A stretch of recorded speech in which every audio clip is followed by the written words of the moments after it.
کئی سال کے سجدہ تلاوت واجب ہوں تو کیسے ادا کریں؟ اگر کسی شخص نے پچھلے 8 سالوں سے اب تک لا علمی کی وجہ سے سجدہ تلاوت ادا نہ کیا ہو تو اس کے لیے کیا حکم ہوگا؟ محمد عرفان اعظم گڑھ۔ بھائی سارے سجدے کر لے، کتنا ٹائم لگتا ہے؟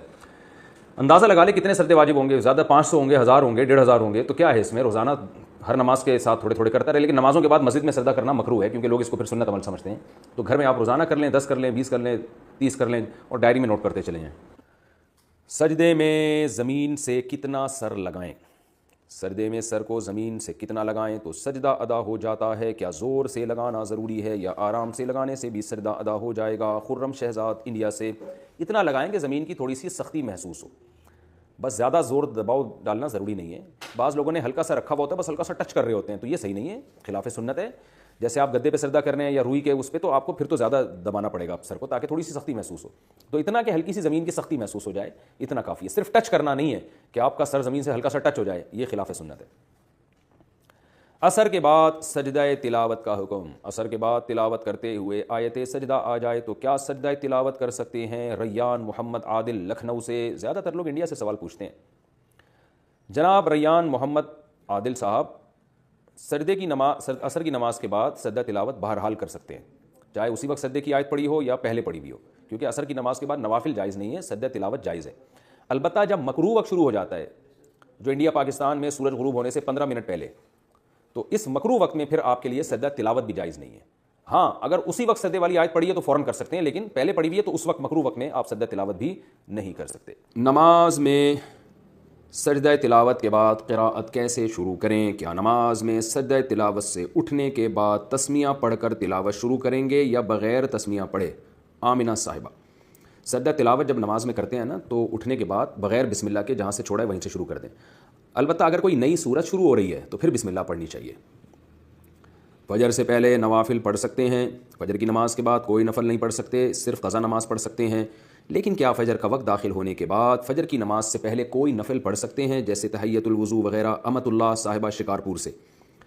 دیکھیے تہجد کا وقت جب ختم ہوتا ہے تو پھر اشراق تک رسول اللہ صلی اللہ علیہ وسلم سے صرف فجر کی 2 سنتیں اور 2 فرض پڑھنا ثابت ہے، حالانکہ آپ صلی اللہ علیہ وسلم نوافل پر نماز پہ بہت حریص تھے۔ تو اس سے علماء نے استدلال کیا کہ نبی اتنے زیادہ نماز پہ حریص ہونے کے باوجود، اتنا زیادہ آپ کو نماز کا شوق تھا، اس کے باوجود آپ صلی اللہ علیہ وسلم نے صرف 2 سنتیں اور 2 فرض پڑھی ہیں۔ تو علماء کہتے ہیں اس سے پتہ چلتا ہے کہ صرف یہی پڑھی جائیں گی، اس کے علاوہ پڑھنا مکروہ ہے، ناپسندیدہ ہے۔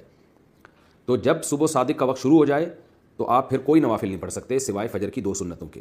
البتہ وہ نوافل جن کا کوئی سبب ہو، جیسے کسی نے وضو کیا ہے تو تحیۃ الوضو پڑھنا، یا مسجد میں داخل ہوا تو تحیۃ المسجد پڑھنا، تو یہ امام شافعی اور دوسرے امام احمد بن حنبل کے نزدیک تو یہ جائز ہے، لیکن امام ابو حنیفہ کے نزدیک یعنی حنفیہ کے نزدیک یہ بھی جائز نہیں ہے، کیونکہ وہ کہتے ہیں یہ بھی نوافل ہیں۔ تو یہ جو حدیث میں آتا ہے جب تم میں سے کوئی مسجد میں داخل ہو تو بیٹھنے سے پہلے 2 رکعت پڑھے، یا وضو کرے تو 2 رکعت پڑھے، تو یہ جو حدیث میں آتا ہے وہ کہتے ہیں اس سے وہ اوقات مراد ہیں جن میں نوافل پڑھنا مکروہ نہیں ہے۔ تو چونکہ فجر کی 2 سنتوں کے علاوہ نبی سے اور کچھ نماز ثابت نہیں ہے، تو اس لیے نہ اس میں تحیۃ المسجد پڑھی جائے گی نہ تحیۃ الوضو، حنفیہ کے نزدیک اور عرب علماء کے نزدیک پڑھی جائے گی۔ تو اس لیے کہا جاتا ہے کہ ایک فقہ کو فالو کریں اور پھر سارے اسی کے مسائل پر عمل کریں اور دوسرے پر طنز و تشنیع نہ کریں۔ ہر ایک کے پاس دلیل ہے اور ہر ایک اس سے استدلال کر رہا ہے۔ تو حنفیہ کے جو فقہ حنفی کو فالو کرتے ہیں، بر صغیر میں زیادہ تر لوگ فقہ حنفی کو ہی فالو کرتے ہیں، تو اس لیے وہ نہ کریں یہ کام۔ دونوں کے پاس دلائل ہیں، دونوں کے پاس حدیثیں ہیں۔ تو البتہ نبی سے بہرحال صراحتاً یہ ثابت نہیں ہے کہ آپ صلی اللہ علیہ وسلم نے صبح صادق کے بعد تحیۃ الوضو پڑھی ہو یا تحیۃ المسجد پڑھی ہو، آپ نے کبھی، آپ سے صرف 2 رکعت سنت مؤکدہ پڑھنا ثابت ہے۔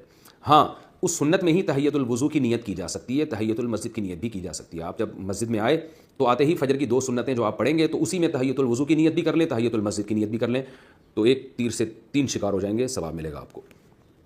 سجدے میں استغفار پڑھنے کا حکم۔ کیا سجدے میں تسبیح کے ساتھ استغفر اللہ پڑھ سکتے ہیں؟ عابد صاحب پشاور سے۔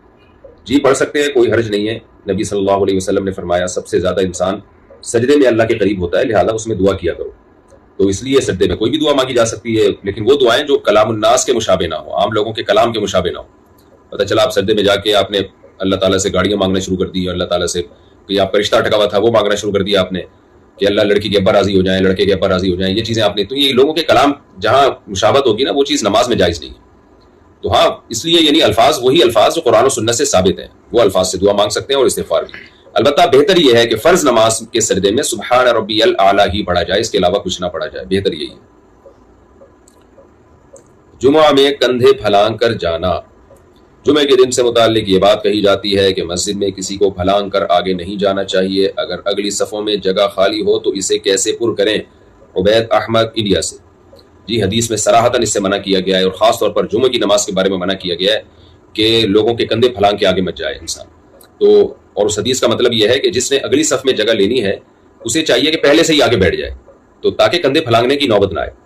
پھر بھی اگر اگلی صف میں جگہ خالی اور پیچھے والے لوگ آگے جانے کے لیے تیار ہی نہ ہو رہے ہوں تو کندھے پھر بھی نہیں پھلانگنا چاہیے، کیونکہ حدیث میں منصوص ہے، بالکل ممانعت ہے۔ تو ہونا یہ چاہیے کہ دو آدمیوں کے کندھوں پہ ہاتھ رکھیں، ان کو ذرا عزت کے ساتھ کہہ دیں بھائی تھوڑا سا سائڈ پہ ہو جائے تاکہ مجھے گزرنے کی جگہ مل جائے۔ میرا خیال ہے اتنا ڈھیٹ کوئی نہیں ہوتا کہ پھر بھی جگہ نہ دے، پھر تو جگہ دے ہی دیتے ہیں، تو اتنا کافی ہے۔ آپ اس کو تھوڑا سا اشارہ کر دیں، تھوڑا کندھوں پہ ہاتھ رکھ دیں، لوگ جگہ دے دیتے ہیں اور اس سے پھر آپ آگے نکل جائیں، پھلانگے نہیں کندھے۔ سجدہ تلاوت کے بعد سلام پھیرنا۔ اگر سجدہ تلاوت میں سجدہ سے اٹھنے کے بعد سلام پھیر دیں تو کیا سجدہ سہو لازم ہو جائے، کیا سجدہ سہو ہو جائے گا؟ عبد الرحمن فیصل آباد سے۔ اچھا سجدہ سہو نہیں، سجدہ تلاوت ہو جائے گا۔